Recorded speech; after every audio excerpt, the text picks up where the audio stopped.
Hello everyone, नमस्कार दोस्तों। आशा करती हूँ आप सभी बहुत अच्छे होंगे। मैं शगुन मिश्रा स्वागत करती हूँ एक बार फिर से आपका अपने एग्जामपुर चैनल पर ट्रिक क्लासेस में। ट्रिक्स की अगर हम बात करें, जैसा कि आपको पता है कि आपकी केमिस्ट्री वाली मैडम है ना, तो केमिस्ट्री में मैंने आपको एक पिछली बार वीडियो दी थी बेटा, तो मैंने आपको उसमें पीरियोडिक टेबल लर्न करने के कुछ ट्रिक्स दिए थे और उसमें हमने क्योंकि हमने उसमें पूरी पीरियोडिक टेबल किस तरीके से आप कवर कर सकते हो, क्या ट्रिक्स हो सकते हैं, बेसिक ट्रिक्स, उन पे बात की थी। आज बच्चों की एक बहुत कॉमन सी समस्या है, खासकर वो वाले बच्चे जो आर्ट साइड के होते हैं, मतलब लिटरेचर फील्ड के होते हैं, बीए वाले है ना, या एमए वाले, या कह सकते हो आप जो बीकॉम, मतलब जो साइंस फील्ड के नहीं होते, उनको बॉन्डिंग वाले चैप्टर में बड़ा हेडेक लगता है।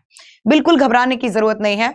इसमें मैं एक ट्रिक लेके आई हूं, आप अगर इसको आजमाओगे तो मेरा ऐसा मानना है, सुनो, बातें नहीं है, सच्चाई है, वन डे एग्जाम में तुम्हारा बॉन्डिंग का क्वेश्चन फंसेगा नहीं। सुनो मेरी बात अब ध्यान से बच्चा।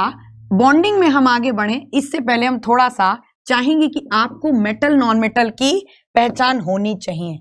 मेटल नॉन मेटल की अगर आपको पहचान है, मेरी बात सुनना ध्यान से बच्चा। मैंने आपको मेटल्स के बारे में क्या बताया था? मेटल्स मैंने बताया था कि वो सारे एलिमेंट जिनके आउटर मोस्ट शेल में नंबर ऑफ फ्री इलेक्ट्रॉन होते हैं 4 से कम, वो सारे एलिमेंट जिनके आउटर मोस्ट शेल में नंबर ऑफ फ्री इलेक्ट्रॉन 4 से कम होते हैं, ये अक्सर उनका इलेक्ट्रॉन का डोनेशन करके और अपना ऑक्टेट पूरा कर लेते हैं। जैसे कि सोडियम 1 इलेक्ट्रॉन का डोनेशन और मैग्नीशियम 2 इलेक्ट्रॉन का डोनेशन करके और अपना ऑक्टेट पूरा कर लेते हैं।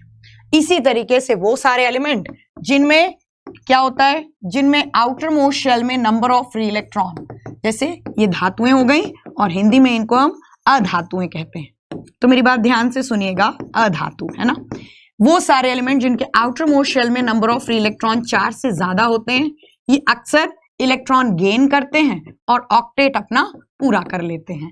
इसी तरीके से देखो, अब आप सोच रहे होगे मैम मेटल नॉन मेटल क्यों बता रहे हो, आप तो बॉन्डिंग की बात कर रहे थे।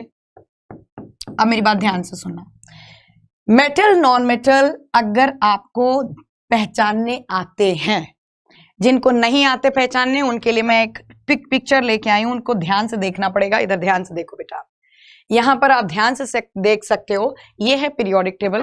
पीरियोडिक टेबल में बेटा आपके ये जो एलिमेंट हैं, हाइड्रोजन को अगर हम छोड़ देते हैं तो आपके कौन कौन से एलिमेंट बचते हैं? एक मिनट रुको बेटा, हाँ चलो यहां देखना अब आप ध्यान से, यहां पर फिर आपके कौन कौन से एलिमेंट बचते हैं आपके?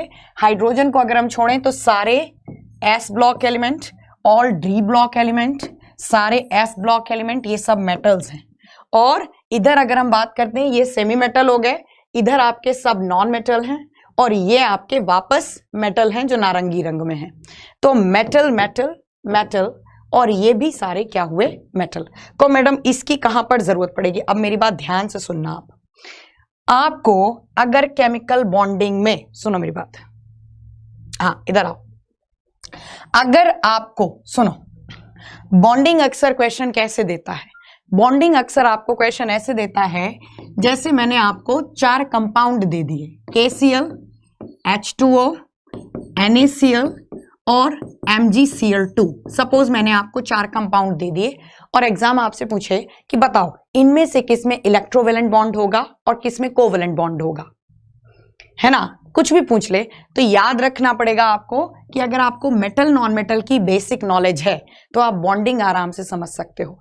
जरा देखना, इलेक्ट्रोवेलेंट बॉन्ड, इलेक्ट्रोवेलेंट बॉन्ड्स, या जिनको हम वैद्युत संयोजक बंध बोलते हैं, बात मेरी ध्यान से सुनिएगा।